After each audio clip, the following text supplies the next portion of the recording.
नमस्कार प्यारे बच्चों। आज हम करेंगे कक्षा 5 की हिंदी की रिमझिम पुस्तिका का पाठ 4 नन्हा फनकार के अभ्यास कार्य व प्रश्न उत्तर। आइए शुरू करते हैं। केशव की घंटियां। प्रश्न 1। माशा अल्लाह, ये घंटियां कितनी सुंदर हैं। तुमने यह खुद बनाई है। बादशाह अकबर ने यह बात किस लिए कही होगी।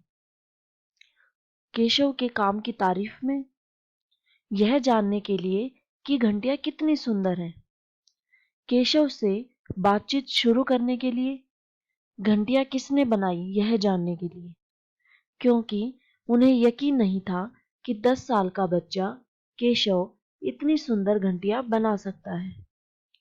कोई और कारण जो तुम्हें ठीक लगता हो। उत्तर। बादशाह अकबर ने यह बात इसलिए कही होगी क्योंकि उन्हें यकीन नहीं था कि 10 साल का बच्चा केशव इतनी सुंदर घंटियां बना सकता है। प्रश्न 2। केशव पत्थर पर घंटियां तथा कड़ियां तराश रहा था।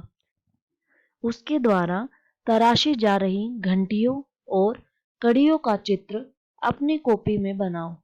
तुम्हें क्या कोई खास इमारत याद आ रही है जिसमें नक्काशी की गई हो?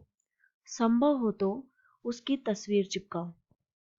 तो बच्चों, आपको अपनी कॉपी में केशव द्वारा बनाई गई घंटियों और कड़ियों का चित्र बनाना है, या कोई खास इमारत जो आपको याद आ रही हो जिसमें नक्काशी की गई हो। जैसे मैंने यहाँ ये चित्र लगा रखे हैं, घंटी का, कड़ी का, या कोई भी इमारत आप उसका चित्र चिपका सकते हैं। कहानी से। प्रश्न 3। अकबर को पहरेदार की दखल अंदाजी अच्छी क्यों नहीं लगी। उत्तर। अकबर एक अच्छे राजा थे। वह अपनी प्रजा से मिलते रहते थे, इसलिए अकबर को पहरेदार की दखल अंदाजी अच्छी नहीं लगी। प्रश्न 4। लगता है कोई बहुत बड़ा आदमी है। यहाँ पर बड़े आदमी से केशव का क्या मतलब है। उत्तर। यहाँ पर बड़े आदमी से केशव का मतलब है कोई अमीर आदमी तथा प्रतिष्ठित आदमी।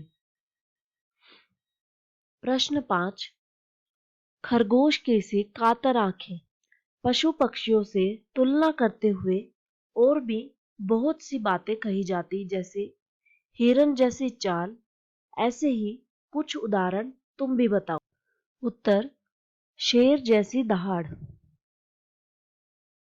मोरनी जैसी गर्दन, कोयल की आवाज, हिरनी सी चाल, हाथी जैसी मतवाली चाल।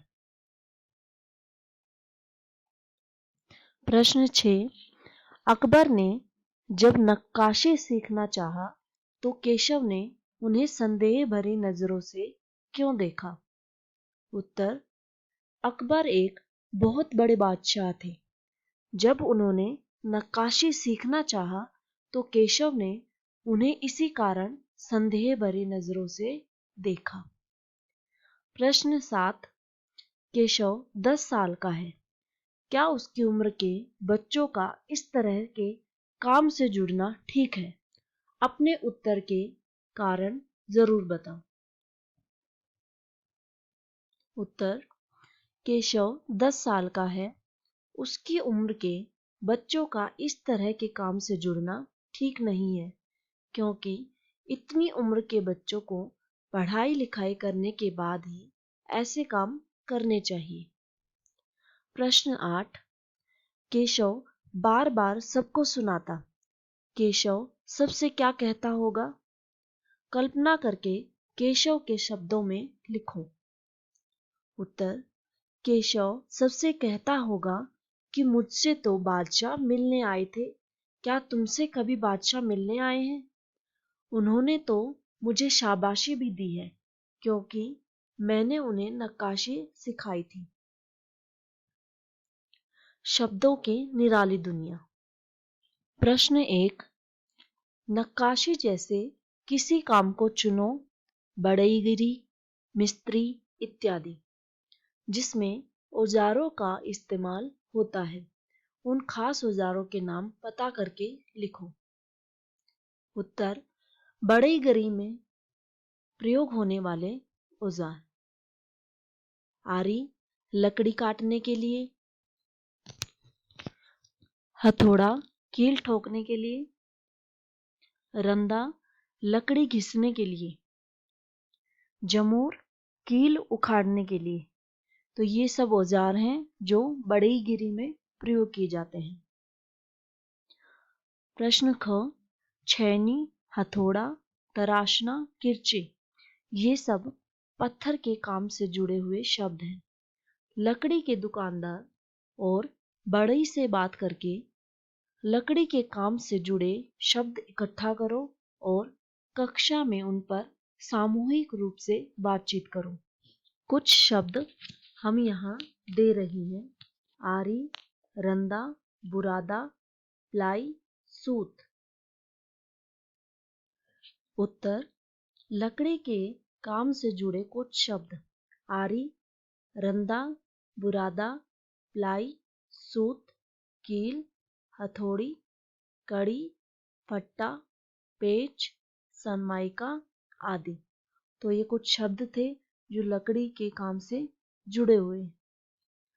तो आप सभी को इन शब्दों पर सामूहिक रूप से चर्चा करनी है अपनी कक्षा में। ठीक है, आगे करते हैं।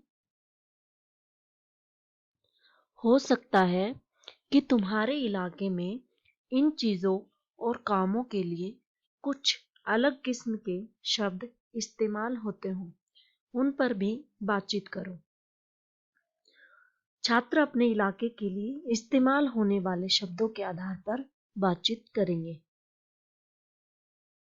प्रश्न 2, कटाव शब्द कट क्रिया से पैदा हुआ है। नीचे लिखी संज्ञाएं किन क्रियाओं से बनी है? इन संज्ञाओं का अर्थ समझो और वाक्य में प्रयोग करो। तो बच्चों, मैंने आपको क्रिया और संज्ञा पहले वाले वीडियोस में करा रखी है, तो आप वहां से देखकर समझ सकते हैं। तो आपको यहाँ कुछ संज्ञाएं दे रखी हैं, जैसे चुनाव, पड़ाव, बहाव तथा लगाव। आइए करते हैं इसका उत्तर। तो संज्ञा शब्द दे रखा है चुनाव। यह किस क्रिया से बना है? चुनना से। वाक्य में प्रयोग करेंगे, आज वर्ग शिक्षिका ने मॉनिटर का चुनाव किया। पड़ाव संज्ञा बना है पढ़ना क्रिया से। वाक्य प्रयोग है, अगले पड़ाव पर मेरा घर है।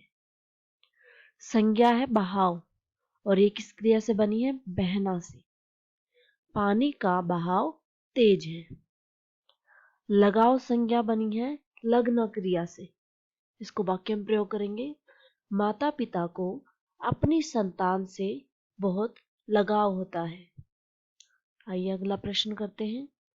लड़के ने जल्दी जल्दी कोई प्रार्थना बुदबुदाई। रेखांकित शब्द और नीचे लिखे शब्दों में क्या अंतर है? वाक्य बनाकर अंतर स्पष्ट करो। फुसफुसाना, बड़बड़ाना, भुनभुनाना। तो आपको ये नीचे 3 शब्द दे रखे हैं, इनमें आपको अंतर बताना है। उत्तर, बुदबुदाने का अर्थ है मन ही मन कुछ बोलना, जबकि फुसफुसाना, बड़बड़ाना तथा भुनभुनाना में कुछ आवाज भी बाहर सुनाई देती है। बुदबुदाना, नौकर धीरे धीरे बुदबुदाया। फुसफुसाना, उसने फुसफुसाकर मेरे कान में अपनी गलती के बारे में बताया। बड़बड़ाना, नौकर से गलती होने पर दादाजी बड़बड़ाने लगते हैं। भुनभुनाना, बिना वजह भुनभुनाना ठीक नहीं। तो आइए अब अगला प्रश्न करते हैं। प्रश्न 4, बेवकूफ खड़ा हो, हुजूरे आला के सामने बैठने की जरूरत कैसे की तूने? झुककर इन्हें सलाम कर। महल के पहरेदार ने केशव से यह इसलिए कहा क्योंकि बादशाह के सामने बैठे रहना उनका अपमान करने जैसा है। पहरेदार यह कहकर अपनी वफादारी दिखाना चाहता था। पहरेदार को बादशाह के आने का पता नहीं चला, इसलिए वह घबरा गया था। बादशाह का केशव से बात करना पहरेदार को अच्छा नहीं लगा। उत्तर: महल के पहरेदार ने केशव से यह इसलिए कहा क्योंकि वह अपनी वफादारी दिखाना चाहता था। तो हमारे प्रश्न यहाँ समाप्त होते हैं। तो इन प्रश्नों को अच्छे से याद कीजिएगा। धन्यवाद।